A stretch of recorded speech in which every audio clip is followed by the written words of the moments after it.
जायबर हारिनि नोंथांमोननि गेजेराव दिनै मोनसे भिडिअ लाना फैदों टपिकआ जाहैबाय मा चिरांनि घटना चिराङाव जे फरेस्ट केम्पखौ जे दाखालि सावदों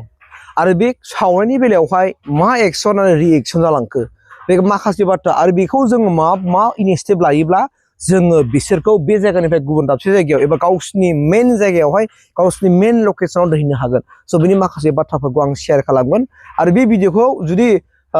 फरेस्टनि डिपार्टमेन्टफ्रा आरो जायफोर बिटिसिनि इएम बिथांमोना जों नुहैयोबा जोबोर मोजांनि बाथ्रा मानोना आं बुंनो नागिरदों दासिम आपडेटआ बेनो रायजो नोंथांमोन बेवहाय दा अपारेसन सोलिगासिनो दङ बेखौ हमनाय खामानिया सोलिगासिनो दं बिथांमोना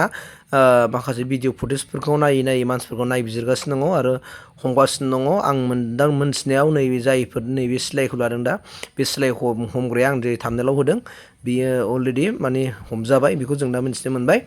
ओमफ्राय दा बै जाय गस्ला गुफुर गानदोंमोन जे गस्ला गुफुर एखे लादोंमोन जे बेखौ दासिमबो हमनो मोनाखै होननानै मिथिनो मोननाय जादों हयथ' बे बहाबा दोरोना दङ दा बिथांमोना थेवब्लाबो हमबाय आरो अपारेसन सोलिगासिनो दङ बिसोरखौ हमजोबगोन जायफोरनाखि कालप्रिट बिथांमोनखौ एकदमबारे मेगनाव नायै बिथांमोनखौ माने भिडिअआव नायै बिसोरखौ सिनाक्ट खालामनानै हमनाय बे खामानिया सोलिगासिनो दं होननानै आङो दिनै डिपार्टमेन्टनि थ्रुयै बे मेसेजखौ मोननाय जाबाय आरोखि दा बेनि थाखाय आं माखासे भिडिअ नोंथांमोनजों डिसकासन खालामबावगोन अब्ला फै नोंथांमोना आंनि माखासे भिडिअखौ नायलांदो आं दिनै माब्रैबा बिथांमोनखौ जों रैखाथि होनो हागोन आरो माब्रैबा स्ट्रं जागोन डिपार्टमेन्टआ आं बेनि सायाव फंनैसो बाथ्रा आं दाखालिबो नायदों फै नोंथांमोना नायलांबानो जाबाय दिनै चिराङाव जायफोरनाखि घटना जानानै थांबाय जोंनि थाखाय बिराद लाजिथाव जाबाय डिपार्टमेन्टनि सायाव पाब्लिकआ अयथासार दिनै आखाइ थिखोबाय माने गारि घरा बुख्रुबलायनाय जाबाय माने गारि घरा सावबाय सिलाइफोरखौ माने आनानि थारनि जानानै बिसोरना देख्रेबना लांनानै आनानि थारनि खालामलांबाय दा बै गासैबो बाथ्राखौ गासैबो डिपार्टमेन्टआ लाजिनांगौ आरो दिनै प्रसासन लाइनाबो लाजिनांगौ दङ बाथ्राया जाहैबाय मा ओरै बिथांमोनहा एक्सुवेलि बबे लकेसननि बिथांमोनखौ आरो बिथांमोनखौ आरो उइदिन मास मोनसेनि गेजेरावनो बिसोरखौ आरो फिन आरो बे लकेसनाव बिथांमोना थाबावदों नामा बेखौ जुथायै गावनि आसाम पुलिसजों लोगोसे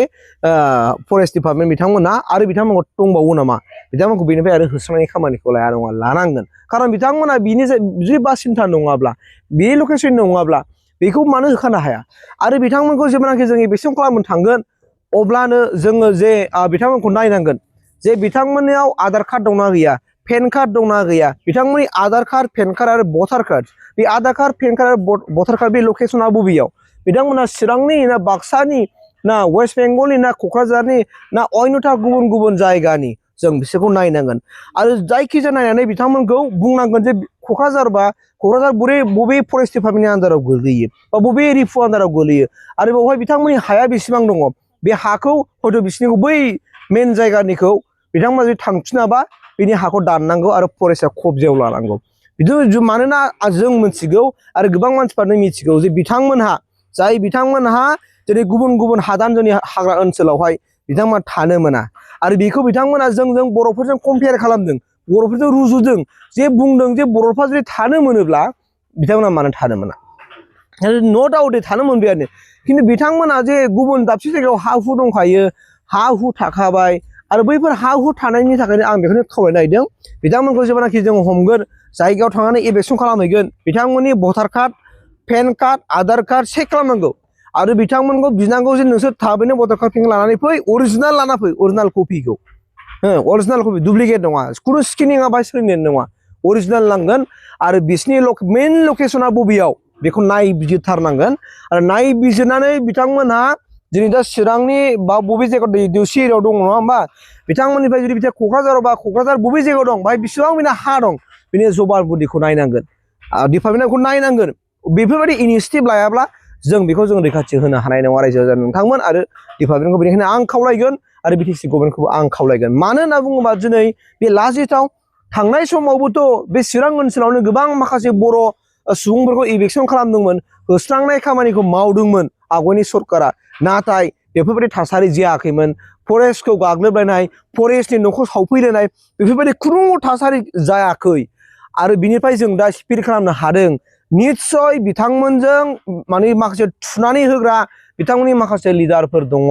आरो बै लिडारफ्रा हयथ' बे जोंनि एरियानि जायगानि नङा जानो हागौ सोरबा गुबुन हादोरसानिफ्राय फैनाय जानो हागौ बेनिखायनो बेखौ प्रसासना नायबिजिरनांगौ इनभेस्टिगेसन खालामनांगौ आरो जुदि इनभेस्टिगेसन खालामनो हाया बेनि सायाव जुदि एक्सन लानो हाया बिराद लासिं सिं जागोन खारन बे जाथायाव दिनै फुरा गोबां सम्पति खहा जाबाय दिनै फरेस्टनि मानसियाबो बुजाबाय पुलिस डिपार्टमेन्टआबो बुजाबाय साननो गोनां आरो गोबां माखासे दिनै कुइसन सिखारदों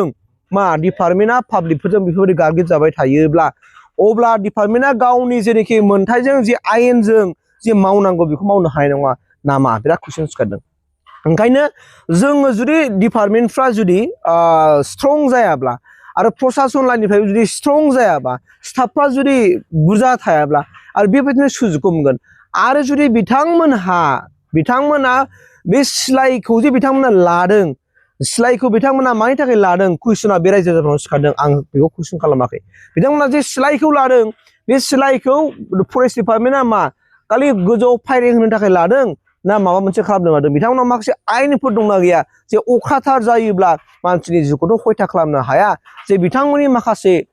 माने अंगफ्राव बिथांमोनखौ एसे नोरजिया खालामनो हागोन ना हाया बे कुइसनबो सिखारदों दिनै बिराद लाजिनाय मोनदों सारा मानसिफ्रा दिनै रायलायदों डिसकासन खालामदों दिनै बे निउसआ दिनै सारा बिटिसिल' नङा सारा आसामल' नङा सारा भारत नङा दिनै निउसाव गोसारनाय लोगो लोगो नेसनेल इन्टारनेसनेल लेभेलाव बे गोसारजोबदों बे निउसफ्रा दा बिनिखायनो बिराद लाजिथाव जादों आरो बिथांमोननि माखासे सभाब सरिथखौ जों नुबाय आरो आं बुंगोन स्पेसियेलि जायफोर बे गामिनिफ्राय दिनै बिसोरखौ गाग्लोबदों बे बबे गामिनिफ्राय गाग्लोबदों बे गामिनिफ्राय बुहुत मानसिफोरखौ हमनानै लाबोनांगोन आरो हायोबा बिथांमोनखौ गामियैनो हमजोबनांगोन गामियैनो हमनानै बिथांमोनखौ जोबथेसालियाव आलासि जाहोनांगोन अब्लासो बिथांमोनाबो बायद' जागोन अब्लासो बिथांमोनाबो बुजिगोन केस गेले गेले बेसेबां फैसा गारनांगोन केस गेले गेले बेसेबां थाखा फैसा नकसान जागोन अब्लासो बिथांमोना बुजिगोन जे डिपार्टमेन्टजों खिथेर लायोब्ला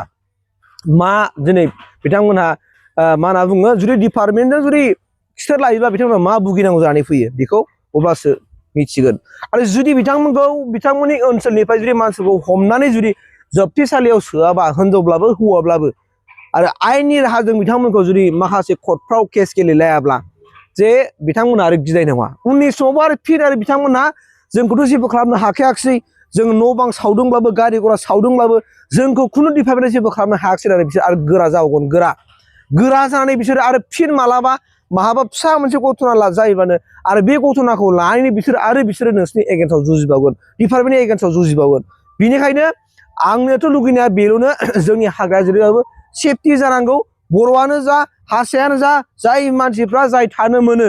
बे बिथांमोना थाथों आरो जायफोरनाखि दा हादान एवबाय बेनिफ्राय खुनु आरो रावबो एवा बिनि सायाव सरकाराबो गोख्रों इनिसिएटिभ लानांगोन नङाब्ला जोंनि बे सम्पद जोंनि रैखाथि जोंनि बे फरेस्ट जाय फरेस्टखौहाय दिनै बिथांमोना एवस्रांनानै गुबुंले खालामदों जोबस्रांहोनो नागिरदों जिब जुनारजों दिनै मानसिजों दिनै दावहा जानो थांगासिनो दङ दा बैफोरबायदि जिब जुनार थाग्रा जायगाखौ दिनै बिथांमोना एवस्रांनानै सिलिंखार खालामलांजोब्बाय दा गतिके